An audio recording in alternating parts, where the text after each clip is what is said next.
मैं प्रतिमा सिंह राजावत, उच्च माध्यमिक शिक्षक, हिंदी साहित्य, शासकीय मॉडल स्कूल सरदारपुर। अभी हाल ही में हमारे मुख्यमंत्री माननीय मोहन यादव जी ने CM राइस स्कूल का नाम परिवर्तित करके सांदीपनि गुरुकुल किया है। हमने जो नाटिका तैयार की है, इस नाटिका का उद्देश्य ये है कि सांदीपनि गुरुकुल से हमारी ऐसी भावी पीढ़ी का निर्माण होगा जो मुरली बजाने वाले हाथ समय आने पर सुदर्शन चक्र भी धारण कर सकते हैं। धन्यवाद। स्वामी, मैं अपने दोनों पुत्रों की शिक्षा के लिए चिंतित हूँ। मैं भी यही विचार कर रहा था। आप दोनों में क्या मंत्रणा हो रही है? प्रणाम पिताश्री। आयुष्मान भव।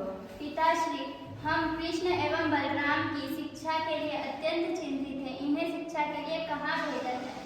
जी पिताजी, अब आप ही कोई उपाय बताइए। महर्षि गर्गनी इस विषय में हमारा मार्गदर्शन कर सकते हैं। हाँ, यही उचित रहेगा। चलो महर्षि गर्ग के आश्रम चलते हैं। हाँ, चलो चलते हैं। प्रणाम गुरुदेव। आयुष्मान भव। विराजिए। किस प्रयोजन से आपने पधारे? गुरुवर, हम दोनों कुमारों की शिक्षा के लिए चिंतित है। कृपया हमें कोई मार्गदर्शन दीजिए। राजन, चिंता की कोई आवश्यकता नहीं है। इस समय काशी में महान विद्वान महर्षि सांदीपनि से श्रेष्ठ इन कुमारों के लिए कोई गुरु नहीं है। वे इस समय क्षिप्रा तट पर अवंतिका नगरी में विराजमान है। दोनों कुमारों को विद्या अध्ययन के लिए वहीं भेजिए। आपका बहुत बहुत आभार गुरुदेव। प्रणाम पिताश्री। आयुष्मान भव।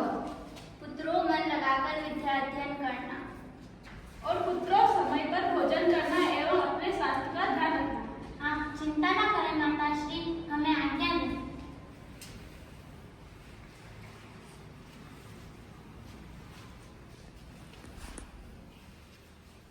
आयुष्मान भव। कल्याणमस्तु।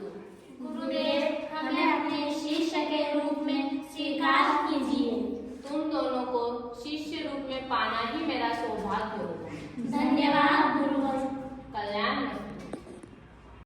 गुरु आश्रम में शिष्य और बलराम सेवा करते हुए विद्याध्ययन करने लगे। महर्षि सांदीपनि दोनों ही कुमारों को शिक्षा दे रहे हैं। मनुष्य की देह 8 कलाओं से अधिक का तेज सहन नहीं कर सकती। 9 कला धारण करने के लिए दिव्य देह की आवश्यकता होती है।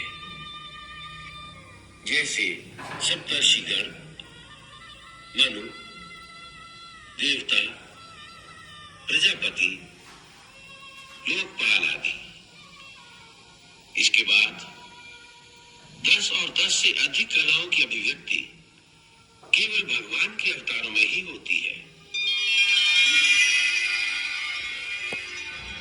जैसे वराह, नृसिंह, कूर्म और मत्स्य अवतार।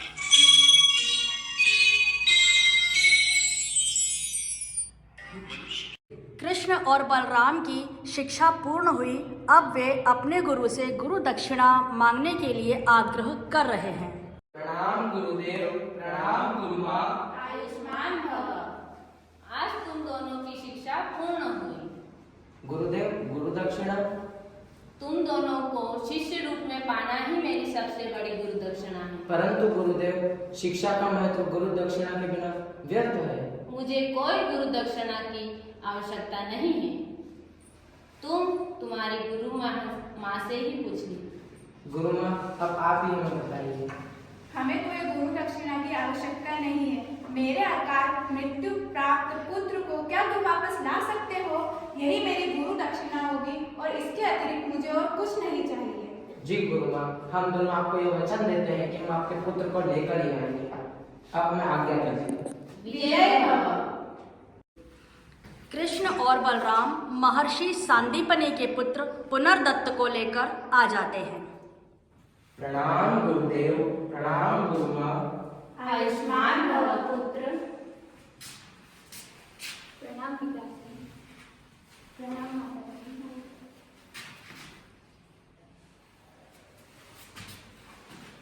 हमने हमारा वचन पूर्ण किया। तुम जैसे शिष्यों को पाकर हम धन्य हुए। एक माँ तुम्हें आशीर्वाद देती है कि जीवन के संघर्ष में धर्म के मार्ग पर तुम हमेशा सफलता प्राप्त करो। अब हमें आज्ञा दीजिए गुरुदेव, अब हमें आज्ञा दीजिए गुरुदेव। विजय भव। कुरु राजसभा का दृश्य। श्री कृष्ण पांडवों की ओर से शांति दूत बनकर उनका शांति प्रस्ताव लेकर आते हैं। वर्षों तक वन में घूम घूम बाधा विघ्नों को चूम चूम सह धूप घाम पानी पत्थर पांडव आए कुछ और निखर। सौभाग्य न सब दिन सोता है, देखें आगे क्या होता है। मैत्री की राह बताने को, दुर्योधन को समझाने को, भीषण विध्वंस बचाने को भगवान हस्तिनापुर आए, पांडव का संदेशा लाए। राजन, मैं यहाँ पर द्वारका का राजा नहीं, मैं यहाँ पर पांडवों का शांति दूत बनकर आया हूँ। मैं अब उनका शांति प्रस्ताव आपके समक्ष रखता हूँ। दो न्याय अगर तो आधा दो, यदि उसमें भी बाधा हो तो दे दो केवल 5 ग्राम, रखो अपनी धरती तमाम। हम वहीं पर खुशी से खाएंगे, परिजन पर असी न उठाएंगे। ग्वाले, मैं उन भिखारियों को 5 गांव तो क्या सुई की नोक बराबर भी भूमि ना दूं। दुर्योधन, सिपाहियों, इस ग्वाले को बंदी बना लो। दुर्योधन वह भी दे न सका, आशीष समाज की ले न सका।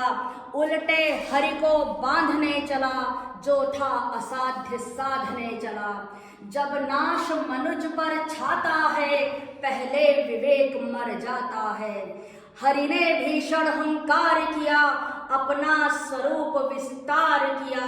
डगमग डगमग दिग्गज डोले, भगवान कुपित हो कर बोले। जंजीर बांध मुझे, आका दुर्योधन साध मुझे। यह देख गगन मुझ में लई है, यह देख पवन मुझ में लई है। मुझ में लई संसार सकल, मुझ में लई है झंकार सकल।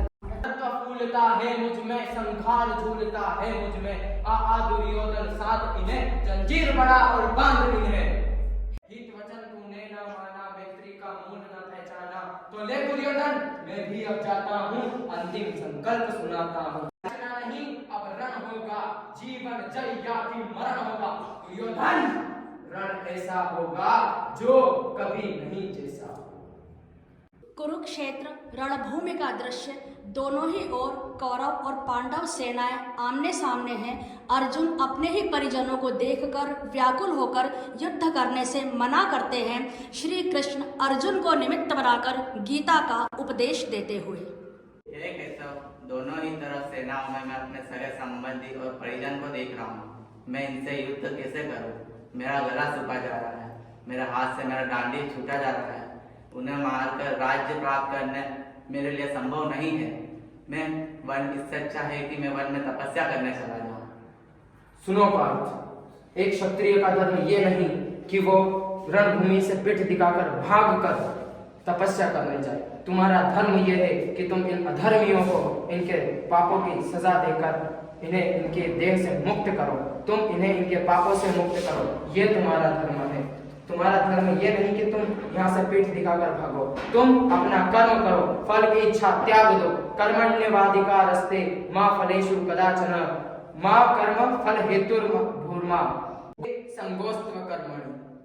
पार्थ, तुम इन्हें नहीं मारोगे तो भी इनका पाप इन्हें काल के मुंह की ओर अग्रसर कर चुका है। इनका मरना निश्चित है। तुम नहीं मारोगे तो इनको मारना मेरा काम हो जाएगा। इनको मारना मुझे पड़ेगा, ये तुम्हारा कर्तव्य है। तुम इन्हें मारो, क्योंकि तुम ये देखते हो कि ये तुम्हारे सगे संबंधी है। नहीं, यहाँ कोई तुम्हारा नहीं है। यहाँ मारने वालों में भी मैं हूँ, मरने वालों में भी मैं हूँ, तुम में भी मैं हूँ, इस ब्रह्मांड के हर कण कण में मैं हूँ। जब जब इस धरती पर पाप बढ़ता है और धर्म की हानि होती है, तब तब मैं यहाँ पर जन्म लेकर अधर्म का नाश करता हूँ और धर्म की स्थापना करता हूँ। यदा यदा धर्मस्य ग्लानिर्भवति भारत, अभ्युत्थानम् अधर्मस्य तदात्मानं सृजाम्यहम्। परित्राणाय साधूनां विनाशाय च दुष्कृतः, धर्म संस्थापनार्थाय संभवामि युगे युगे।